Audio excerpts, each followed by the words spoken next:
Olivia Chen had never really gotten used to wealth. Even after 3 years of marriage to James, one of the richest tech entrepreneurs in the country, she still felt like an outsider in his world. She preferred her comfortable jeans to designer dresses, her messy bun to salon-styled hair, and her small-town values to big-city attitudes. It wasn't that she didn't appreciate the life James had given her. She just didn't think money should change who she was at heart. The morning sun filtered through the curtains as Olivia packed for their weekend getaway.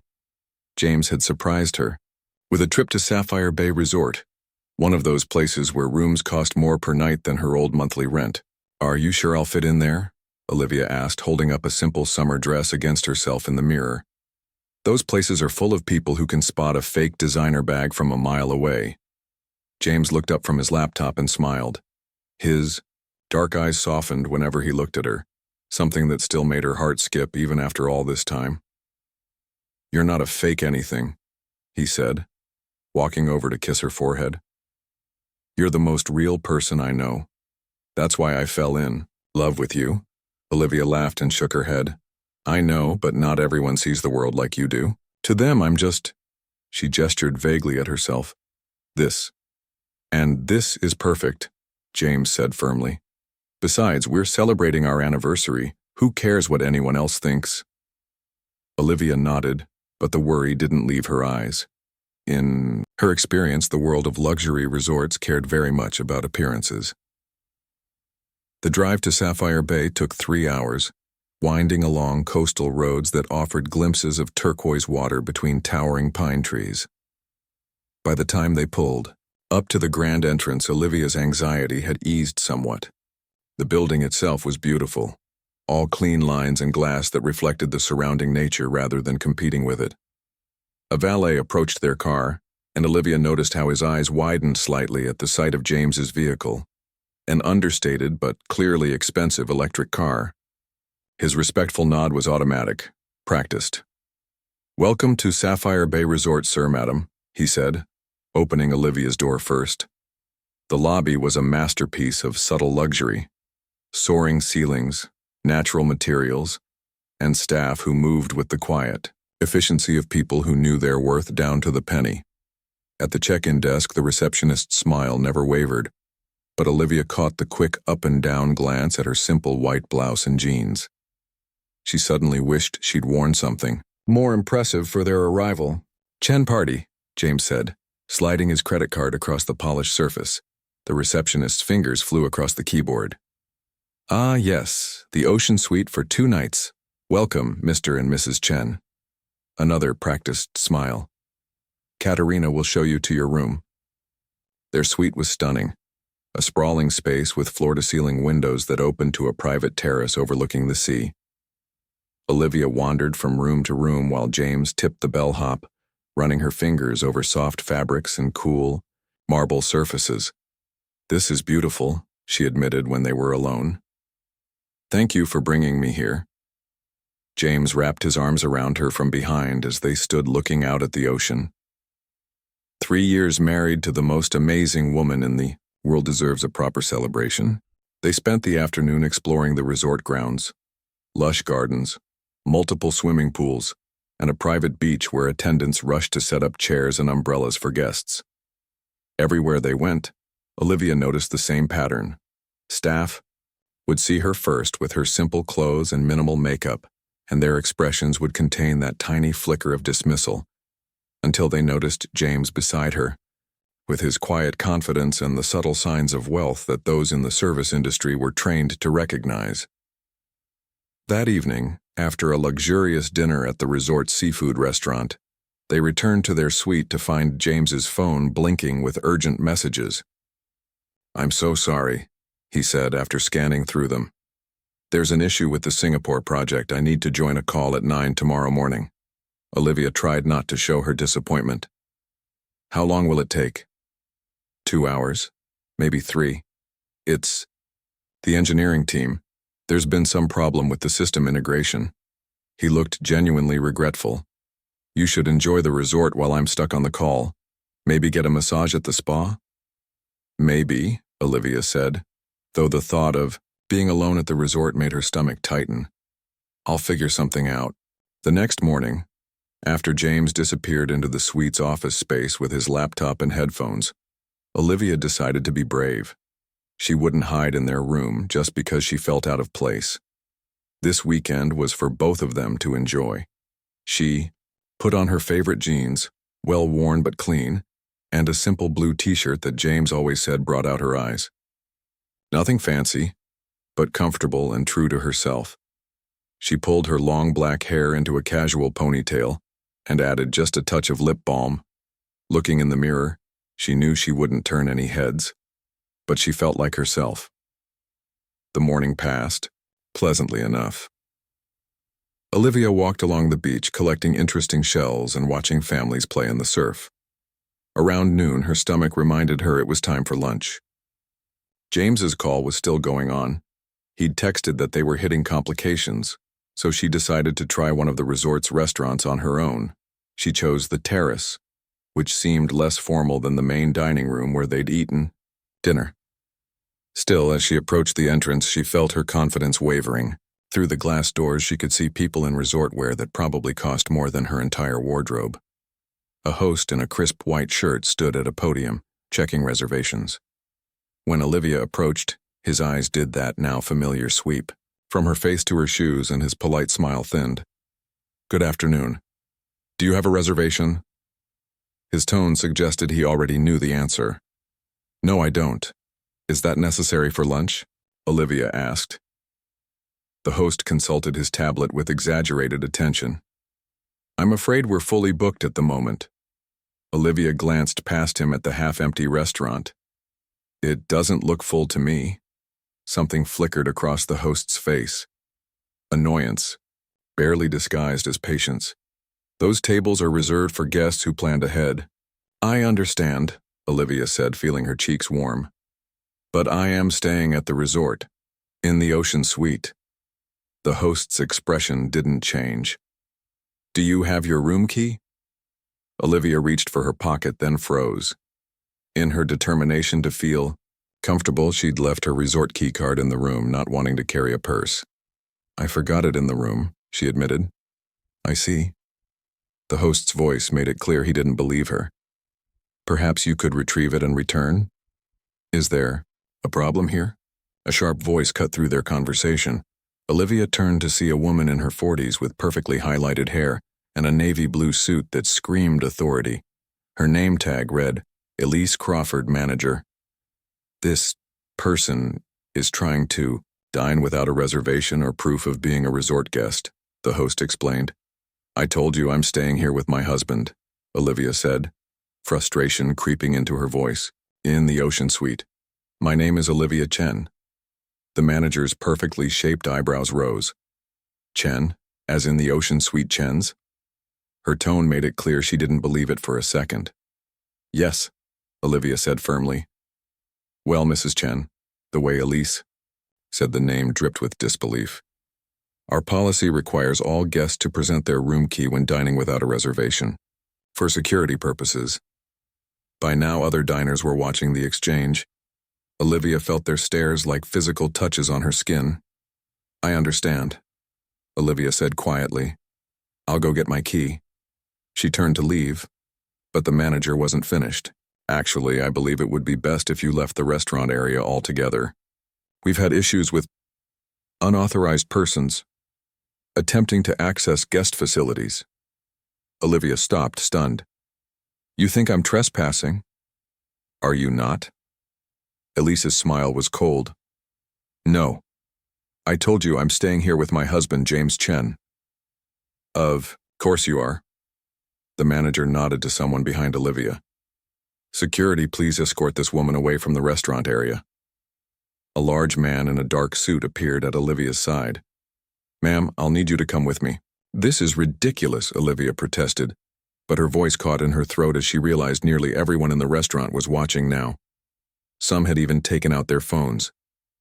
"Ma'am, please don't make a scene," the security guard said quietly. Humiliation washed over Olivia in a hot wave. With as much dignity as she could muster, she allowed herself to be escorted through the lobby. Whispers followed her like shadows. "Did you see her clothes?" probably trying to get a free meal. Some people have no shame. By the time she reached the elevator, tears were threatening to spill. She jabbed the button for their floor and leaned against the wall as the doors closed, finally allowing herself a shuddering breath. In their suite, she found James still on. His call door closed. Good. She didn't want him to see her like this, not yet. She went straight to the bathroom, splashed cold water on her face, and looked at her reflection. So much for being yourself, she whispered to the mirror. She began pulling clothes from the closet, throwing them into her suitcase. This anniversary trip was over. She couldn't stay in a place where she was treated like an intruder, where her worth was measured by her appearance. By the time James emerged from his call, she was almost finished packing. "Liv? What are you doing?" he asked, confusion clear on his face. Olivia looked up, and something in her expression made him cross the room in 3 quick strides.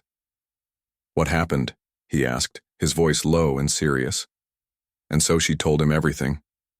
James stood perfectly still as Olivia recounted what had happened. His face, usually warm and expressive, grew more distant with each word she spoke. By the time she finished, tears streaming down her cheeks, he looked like a stranger, cold and hard in a way she had never seen before. "They escorted you out?" His voice was too quiet. "In front of everyone?" Olivia nodded, wiping her face with the back of her hand. "People were filming it on their phones, James. Like I was some kind of, I don't know, criminal or something." She expected him to comfort her, to pull her into his arms and tell her it didn't matter what those people thought. Instead, he turned away and walked to the window, hands clasped behind his back. The tense line of his shoulders frightened her a little. "James? Give me a minute," he said softly. Olivia sat on the edge of the bed, surrounded by her half-packed suitcase. The silence stretched between them, broken only by the distant sound of waves against the shore. When James finally turned back to her, his expression was controlled, but his eyes burned with a quiet fury she had never witnessed. "Put your things away," he said. "We're not leaving." "I can't stay here," Olivia protested. "Not after that. Everyone saw.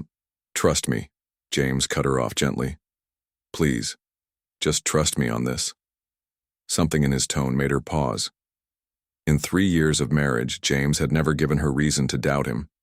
He had always been her rock, steady and true. If he thought they should stay, he must have a reason. "Okay," she whispered. "But I don't want to leave this room. I don't want to see those people again." James nodded and reached for his phone. "I need to make a call. Then we'll order room service and stay in for the rest of the day, just the 2 of us." He stepped onto the terrace, closing the glass door behind him. Olivia couldn't hear his words, but she could see his reflection in the glass, the tight set of his jaw, the controlled gestures of his free hand.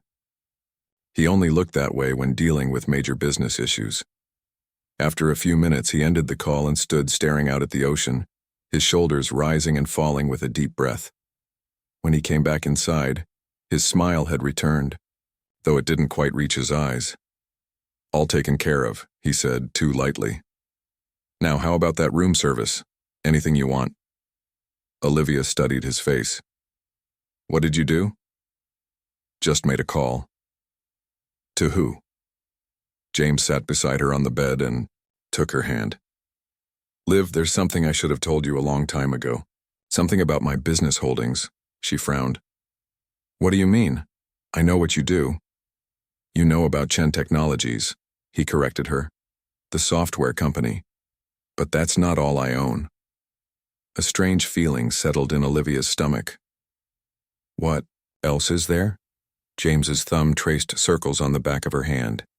"When I started making real money about 10 years ago, I diversified, made some investments. One of them was in a hospitality group called Sapphire Luxury Properties." Olivia's eyes widened. "This resort? You own this resort?" "Not exactly. I own 30% of the parent company that owns this resort, along with 16 others around the world." His voice was matter-of-fact, as if he were discussing the weather rather than revealing he owned a significant portion of one of the world's most exclusive hotel chains. 30%, Olivia repeated, trying to make sense of it. That would make you the largest single shareholder, James finished for her. Yes, she pulled her hand away. Why didn't you tell me? At first, it was just a good investment. I didn't think about it much. Then, when we started dating, I realized it might change how you saw me. You were already nervous about the money from the tech company. He shrugged. Later, I kept it quiet because I didn't want special treatment when we visited. I wanted to experience the resorts as regular guests would. Well, Olivia said with a hollow laugh, you certainly got that wish today. James's expression darkened again. Yes, I did, and it was unacceptable. What did you do just now? On the phone? I called my assistant and initiated what we call Protocol Omega. It's a procedure we put in place for major company crises. He stood and began pacing the room. By tomorrow morning, every senior executive in the Sapphire Group will be in this resort's conference room, including the global CEO. Olivia's mouth fell open. Because of me? James, that's not because of you, he interrupted. Because of them. Because they failed at the one thing a luxury resort is supposed to provide. Hospitality. Because they judged someone based on appearance rather than treating them with basic human dignity. He knelt in front of her, taking both her hands in his. This isn't about you being my wife, Liv. This is about a fundamental flaw in how they operate. If they treated you this way, a legitimate guest, how many others have they humiliated?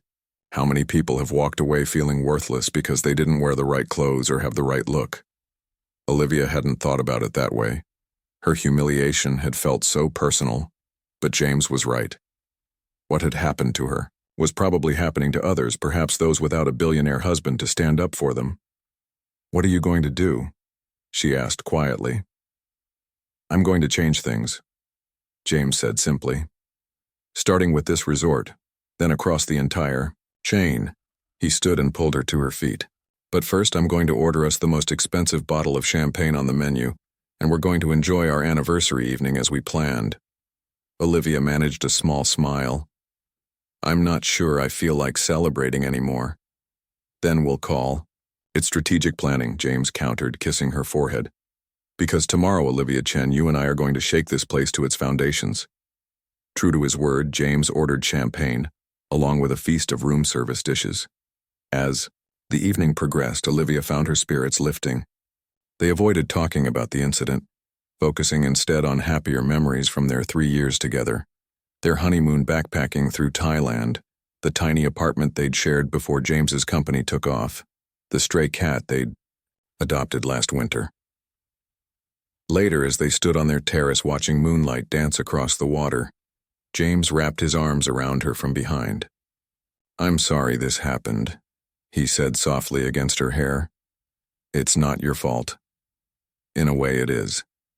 I should have been more transparent about my connection to this place. Maybe then. No, Olivia interrupted firmly. That wouldn't have changed anything. They still would have seen me as someone who didn't belong here. The only difference would have been that they pretended to respect me because of who I'm married to, not because I deserve basic human dignity. James was quiet for a moment. You're right, he finally said. And that's exactly the problem we're going to fix. We. Yes, we. I have some ideas about that, but I want to run them by you in the morning. He turned her in his arms to face him. For now, let's just be us. James and Olivia, celebrating 3 wonderful years. They slept peacefully that night, but Olivia woke early, her mind racing with thoughts of the coming day. James was already up, sitting at the desk in the suite's living area, typing rapidly on his laptop. Morning, she said, pouring herself coffee from the pot he'd ordered. He looked up and smiled. Good morning. Sleep okay? Better than I expected, she admitted. What are you working on? Just preparing for our meeting. He checked his watch. The executive team should all be here by 9. Most of them had to take overnight flights to make it. The reality of what was happening hit Olivia suddenly. James, is this really necessary? I mean, it was humiliating, yes, but flying executives from around the world seems Extreme. James closed his laptop and gave her his full attention. If this were just about you being embarrassed, I'd agree, but it's not. It's about a systemic problem in how this company, my company partly, treats people. And systematic problems require systematic solutions. He stood and came to sit beside her on the couch. Liv, when I married you, one of the things I loved most was your commitment to seeing the humanity in everyone. Your work at the community center, the way you treated everyone with the same respect regardless of their status. That's rare in my world. Olivia shrugged. It's just how I was raised. And it's exactly what Sapphire needs. James took her hand. Which brings me to what I wanted to discuss with you. I have a proposal. She raised an eyebrow. What kind of proposal? I want to create a new position within the Sapphire Group. A director of guest experience and staff training. Focused, specifically on teaching employees to value guests as people, not as walking bank accounts. And you want me to help find someone?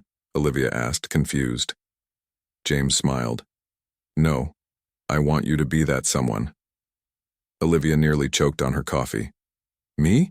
James, I don't know anything about luxury hotels or corporate training, but you know everything. About treating people with dignity, he countered. You have a master's degree in social work. You've run community programs. You understand how it feels to be judged based on appearance. He squeezed her hand. Think about it. You could make real change, Liv. Not just for yourself, but for everyone who walks through these doors. Olivia's mind raced. It was such an unexpected idea, but the more she considered it, the more she could see the possibilities. A chance to transform how wealth and status were perceived in these exclusive spaces. A chance to make people feel valued for who they were, not what they owned. I'll think about it, she promised. But first, let's get through this meeting. James nodded, a gleam in his eye. Wear whatever makes you comfortable, he said. Because today, Olivia Chen, you're going to meet the people who run Sapphire Luxury Group exactly as you are. Olivia stood in front of the mirror, trying to calm her racing heart. She had chosen to wear what she felt comfortable in. Dark blue, jeans, a simple white blouse, and the small pearl earrings James had given her on their first anniversary. No makeup beyond a touch of lip balm. Her dark hair hung loose around her shoulders. You look perfect, James said, appearing behind her in the reflection. The contrast between them was striking. James had transformed himself into every inch the powerful businessman he truly was. Charcoal gray suit perfectly tailored to his tall frame, crisp white shirt, and a tie that probably cost more than Olivia's entire outfit.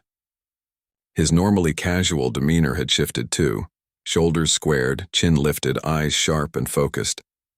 I feel like I'm about to walk into a lion's den, Olivia admitted. James took her hands.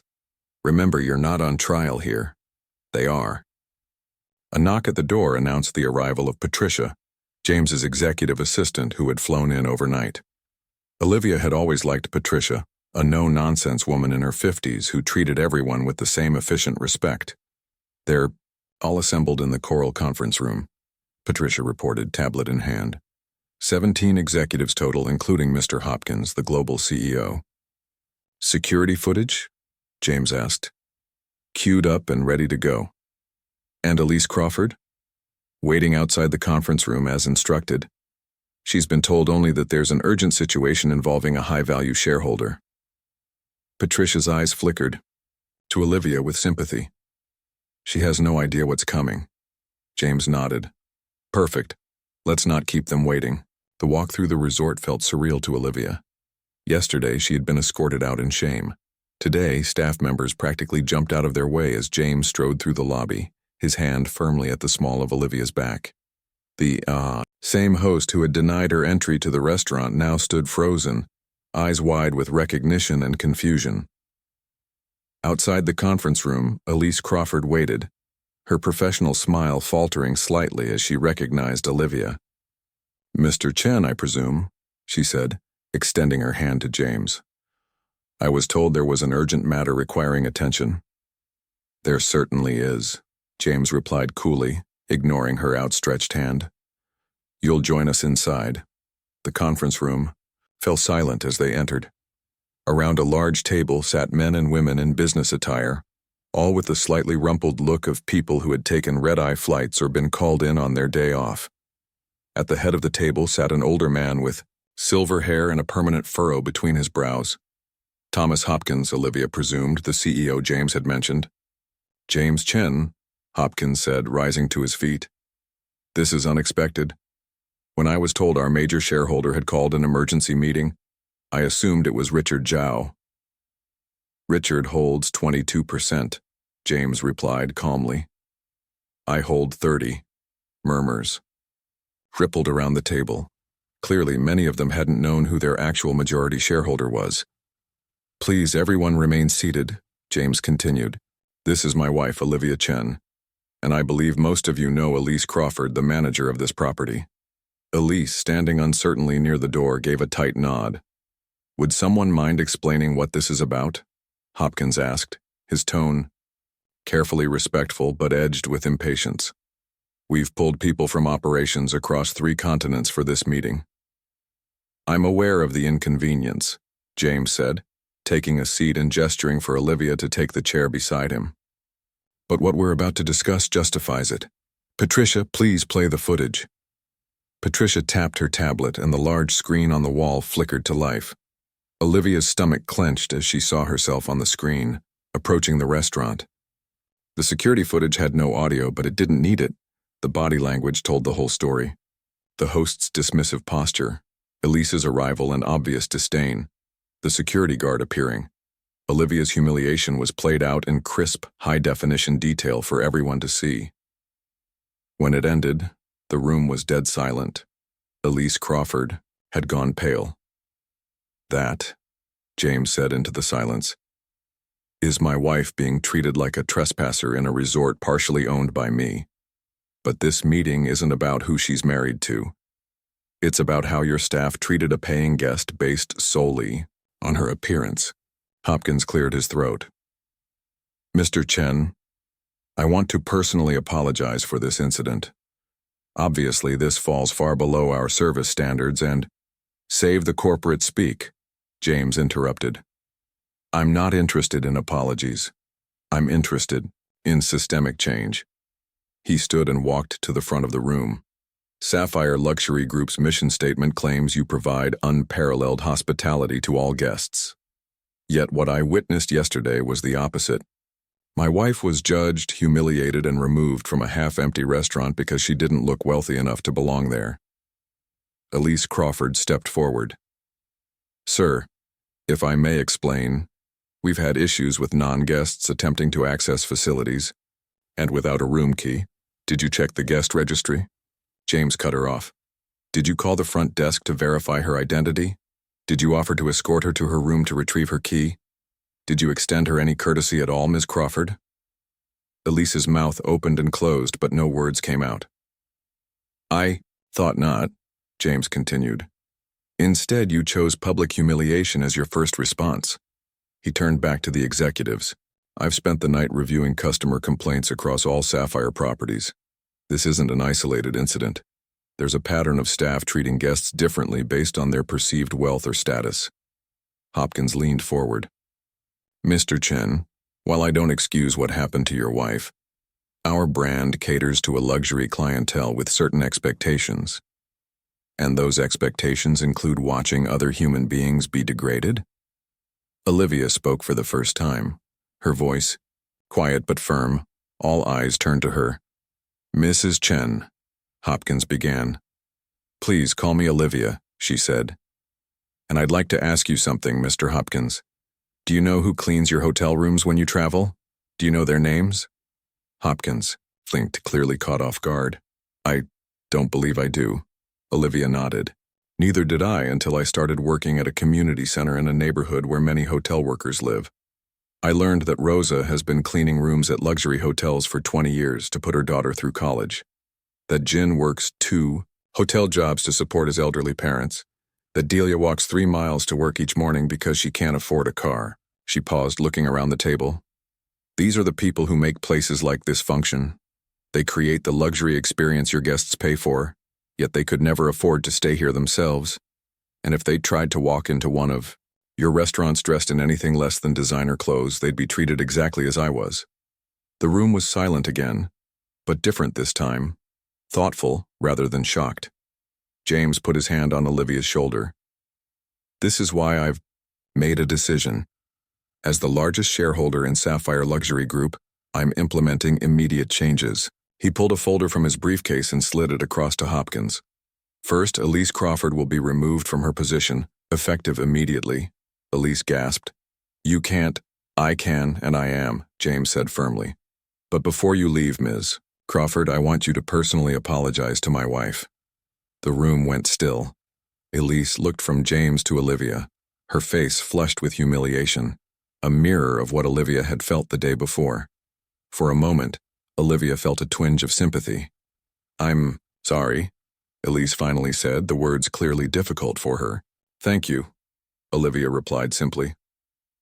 James continued. Second, I'm creating a new executive position, Director of Inclusive Hospitality and Training. This person will oversee a complete overhaul of staff training across all properties, with a focus on treating every guest with equal dignity regardless of appearance. He turned to Olivia.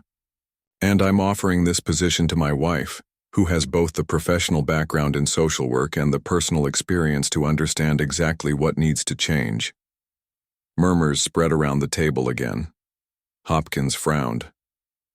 Mr. Chen, while I appreciate your concern, implementing such changes across our entire operation without proper corporate review. This isn't a suggestion, James interrupted. It's happening. You can either be part of it or you can tender your resignation along with Ms. Crawford. The room fell silent again. Hopkins studied James for a long moment, then turned to Olivia. Mrs. Chen, Olivia, what exactly would your approach be if you were to take on this role? Olivia hadn't expected to be put on the spot, but the question didn't frighten her. She'd been thinking about this very thing all morning. I would start with empathy training, she said confidently. Every staff member, from housekeeping to management, would experience what it feels like to be judged based on appearance. I'd bring in people from different backgrounds to speak about their experiences in luxury spaces. I'd implement a mystery guest program using people who don't fit the typical wealthy profile. She leaned forward. Most importantly, I'd change the metrics you use to evaluate success. Right now, you measure guest satisfaction, but you're only measuring the satisfaction of those you deem worthy of being guests in the first place. What about the people you turn away? What about the ones who never even try to come here because they assume they won't belong? As she spoke, Olivia felt a strange confidence growing within her. This wasn't just about her anymore. It was about every person who had ever been made to feel less than because of how they looked or what they wore. I would make Sapphire truly live up to its mission statement, she concluded. Unparalleled hospitality for all guests, not just the ones who look the part. The room was quiet for a moment. Then, to everyone's surprise, Hopkins nodded slowly. No, he said. In 40 years in this business, I've never thought about it quite that way. He looked around the table.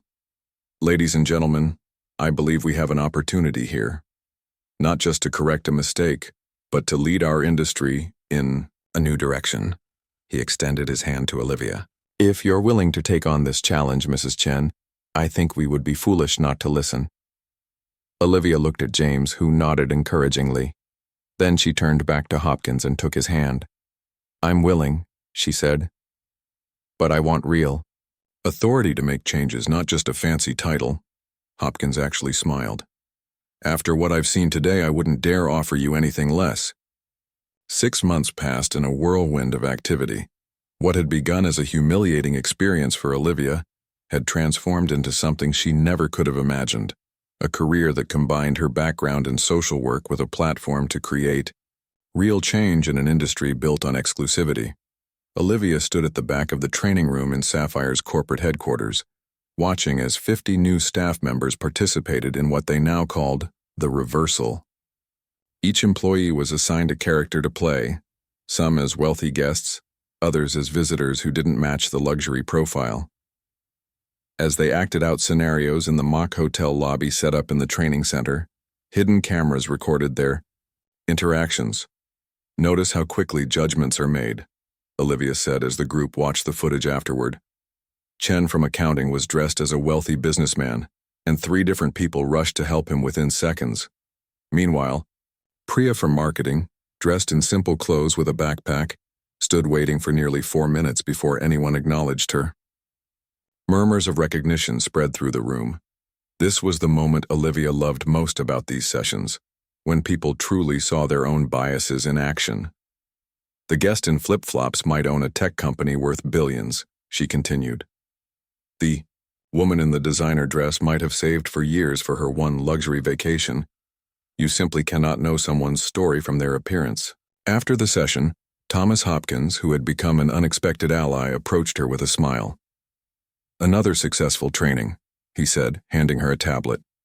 "I thought you'd want to see these numbers immediately." Olivia scrolled through the report, her eyes widening. Guest satisfaction scores across all 17 Sapphire properties had increased by 22%. More surprisingly, bookings were up 30%, with a significant increase in first-time guests. "This is amazing," she said. "What's driving the new bookings?" "Your story," Hopkins replied simply. Or rather, what came from it. What neither Olivia nor James had anticipated was how quickly news of the incident would spread. Someone in the restaurant had uploaded video of Olivia being escorted out by security. Initially, it had circulated as just another Karen video, until James's response became public knowledge. The story of a billionaire who had revolutionized his company's approach to hospitality because his wife was mistreated had caught fire on social media. Business magazines had picked it up next, then mainstream news. What could have been a PR disaster had instead become a powerful narrative about dignity and respect. "We've become the hotel chain that treats everyone like they matter," Hopkins said. "That's marketing you can't buy." Later that evening, Olivia sat in her office, a space she had deliberately designed to be welcoming rather than intimidating, with comfortable furniture and warm colors. On her desk sat a framed photo from their anniversary trip, taken after the confrontation. She and James stood on the beach at sunset, her in her simple jeans and t-shirt, him with his tie loosened and jacket discarded, both smiling despite the drama they'd just experienced. A knock at the door interrupted her thoughts. James entered, carrying takeout bags from their favorite Thai restaurant. "I figured you'd still be working," he said, setting the food on her desk. "Thought we could have dinner together before your flight tomorrow." Olivia was heading to the London property for their training launch, her 5th international trip in as many months. Sometimes she still couldn't believe this was her life now. "Have you seen the latest numbers?" she asked as they unpacked containers of pad thai and green curry. James nodded. "Hopkins sent them to me. I knew you'd do amazing things with this role, but even I'm impressed." "It's not just me," Olivia said, taking a bite of food. "The staff have really embraced the changes. Even some of the executives who were skeptical at first are on board now. Because they can see it's working," James pointed out. "Nothing convinces business people like profit, and you've proven that treating people with dignity is actually good for the bottom line." "Speaking of business people being convinced," Olivia said, "did you see the message from the Waldrop group?" James raised an eyebrow. "No. What did they want?" "They've asked me to consult on implementing similar training for their hotels, and they're not the only ones. I've had inquiries from 3 other luxury chains in the past month." James leaned back in his chair, a slow smile spreading across his face. "Olivia Chen, hospitality revolutionary. Who would have thought?" She laughed. "Certainly not me. 6 months ago I was just trying to avoid embarrassing you at a fancy resort." "You could never embarrass me," James said, his expression growing serious. "I hope you know that." "I do now," she replied softly. The truth was, the past 6 months had changed Olivia as much as they had changed Sapphire. The nervous woman who had worried about fitting in at a luxury resort was gone. In her place was someone who understood her own value. Someone who walked into boardrooms and training sessions with confidence, still in her simple clothes and minimal makeup, but now fully aware that her worth had nothing to do with her appearance. The next morning, Olivia found herself back at the very resort where it had all begun. She had asked the driver to stop there on the way to the airport, wanting a moment to reflect before her London trip. The difference in the atmosphere was immediately apparent. The same valet who had once looked dismissively at her now greeted every arriving guest with the same warm welcome, regardless of their vehicle or attire. Inside the lobby, she noticed staff members making eye contact with everyone, not just those who looked wealthy. As she wandered through the property, she spotted a young woman at the restaurant entrance, the same restaurant she had been expelled from. The woman was dressed simply in jeans and a sweatshirt, looking uncertain as she approached the host. Olivia paused, watching. The host, a new employee she didn't recognize, smiled warmly. "Good morning. Would you like a table for breakfast?" The young woman nodded shyly. "Yes, but I forgot my room key in my room." "No problem at all," the host said. "May I have your name? I can verify you're a guest in our system." "Lisa Nguyen," the woman replied. The host checked his tablet. "I see you here, Ms. Nguyen. Would you prefer the terrace or inside seating?" Olivia felt a warmth spread through her chest as she watched the young woman being led to a prime table on the terrace, the same section where wealthy guests had stared at Olivia as she was escorted out 6 months earlier. "Quite a difference, isn't it?" a voice said beside her. She turned to find Thomas Hopkins standing there, hands clasped behind his back. "The monthly mystery guest test?" she asked, nodding toward Lisa. Hopkins nodded. "She's a graduate student from our scholarship program.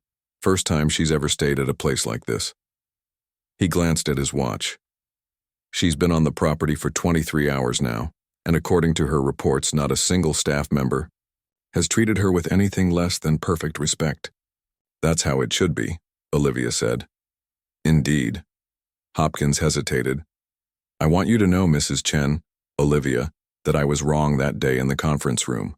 I thought your ideas were impractical, maybe even naive. I couldn't see how treating everyone equally could be good business in the luxury market." He smiled slightly. "I've never been happier to be proven wrong in my 40 years in this industry." Olivia's phone buzzed with a text from her driver. Time to head to the airport. As she walked back through the lobby, she passed the wall where photos of Sapphire's leadership team hung in elegant frames. Her own picture was there now, alongside James and Hopkins and the other executives. But it wasn't the only place her influence could be seen. On a large display in the center of the lobby was Sapphire's new mission statement, the words etched in gleaming metal. "At Sapphire Luxury Group, we believe true luxury is not about exclusivity, but about how you make people feel. Every guest deserves to be treated with dignity, respect, and warmth, not for what they wear or what they own, but simply because they are human." 6 months ago, those words would have seemed impossible in a place like this. Now they were the foundation of an entirely new approach to luxury. As Olivia slid into the back seat of the waiting car, her phone buzzed again. This time it was an email notification. A major business magazine wanted to interview her for their Women Changing Industries issue. The driver looked at her in the rearview mirror. "Airport, Ms. Chen?" "Yes, please," she said. "I'm heading to London." "Business or pleasure?" he asked politely. Olivia smiled, thinking about how blurred that line had become for her. "Both, actually. I'm helping people remember that everyone deserves to be treated with dignity." The driver nodded. "Sounds important." "It is," Olivia replied, looking out the window as the resort receded behind them. "More important than I ever realized." As the car pulled onto the highway, Olivia thought about how a single moment of humiliation had sparked a movement that was now spreading beyond Sapphire to other hotel chains. From one woman being judged by her appearance had come a wave of change affecting thousands of employees and countless guests. She opened her laptop to review her notes for the London training. At the top of the document, she had written the phrase that had become her personal mission statement. "Your worth is not determined by what you wear, what you own, or how others perceive you. It is inherent, unchangeable, and completely independent of appearance." words she now lived by, and was teaching an entire industry to embrace. 1 year had passed since that fateful day when Olivia Chen was escorted out of a resort restaurant. As she stood in front of the mirror in the Ocean Suite, the very same room where she had tearfully packed her bags a year ago, she couldn't help but marvel at how life could change so dramatically in such a short time. "Ready?" James asked, appearing in the doorway. Olivia nodded, taking a deep breath. "As ready as I'll ever be." Tonight was the 1-year anniversary of what the hospitality industry now called the Sapphire Revolution. To mark the occasion, they were hosting a gala dinner at the resort where it all began.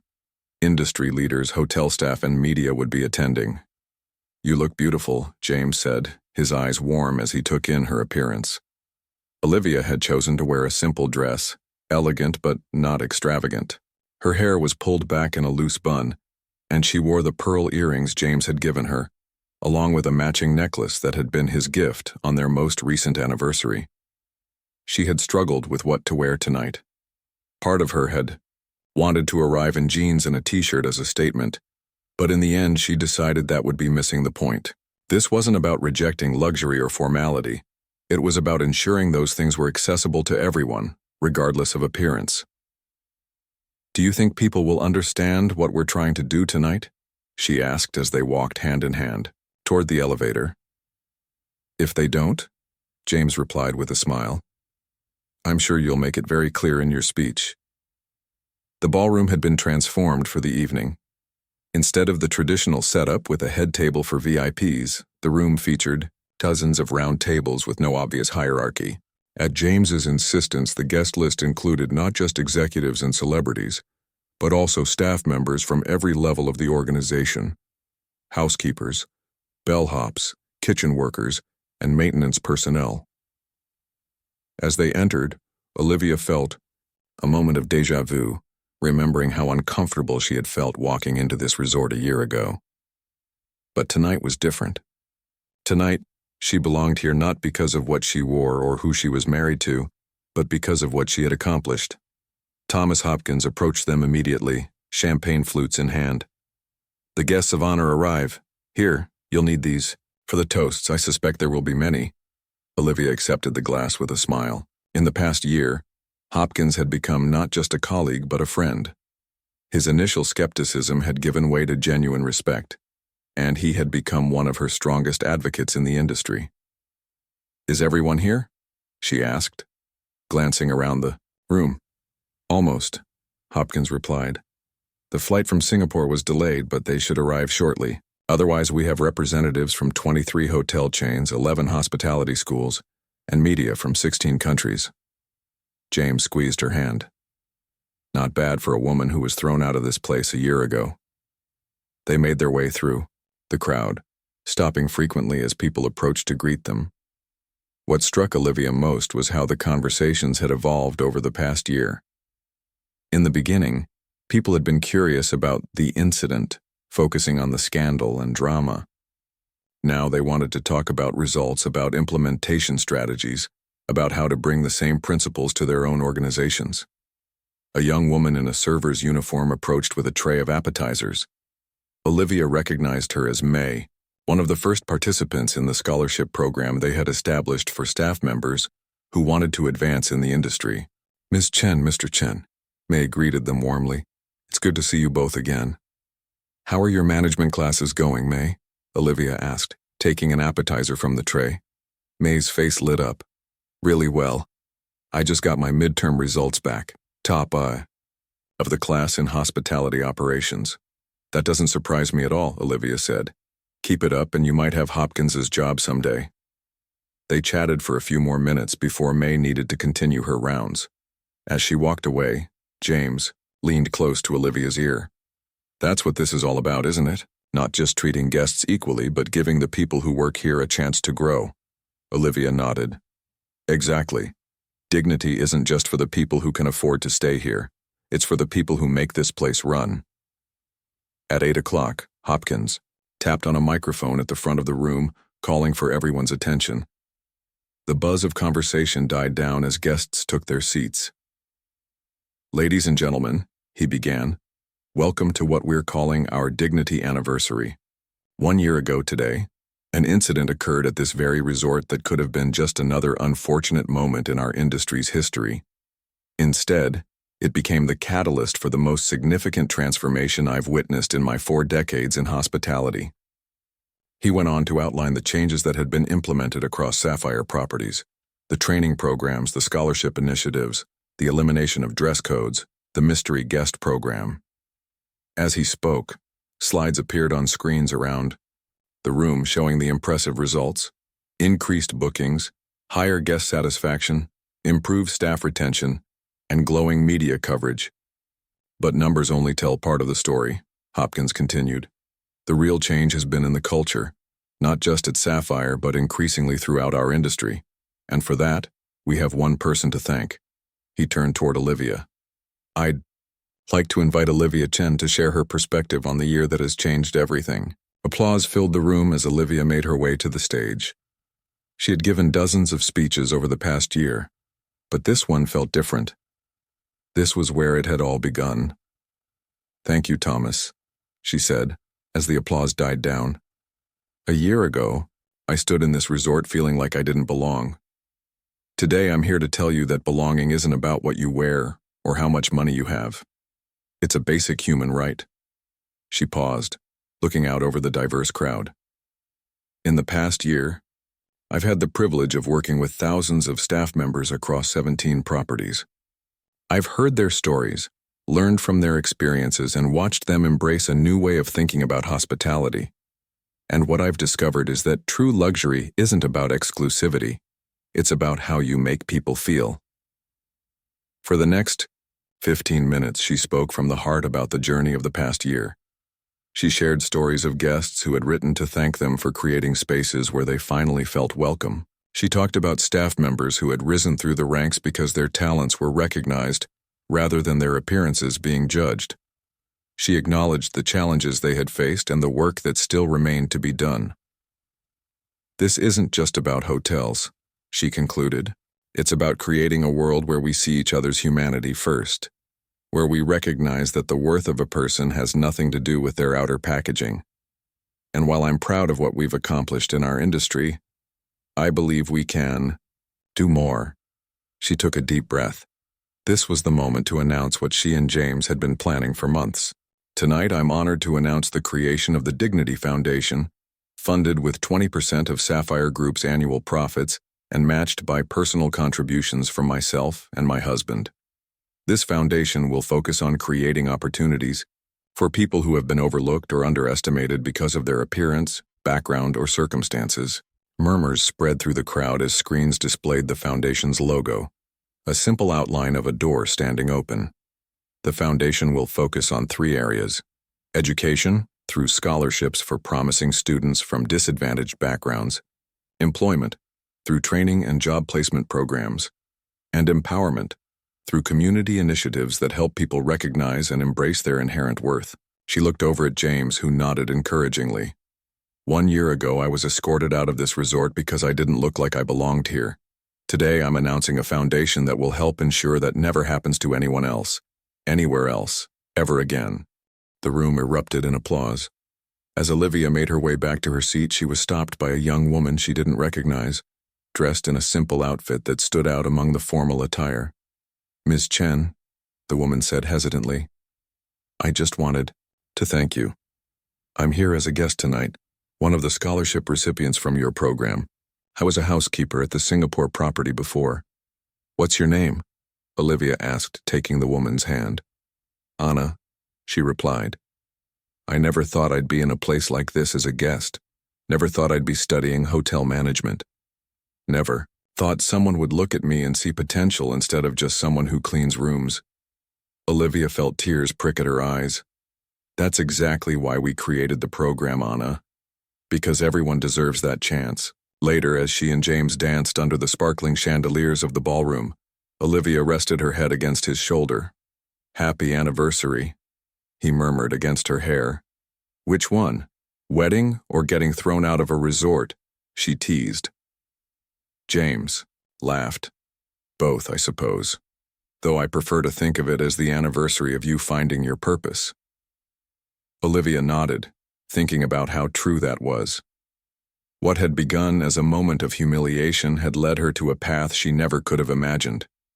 She was no longer just James Chen's wife, no longer just a social worker with limited reach. She had become a force for change in an industry that affected millions of lives.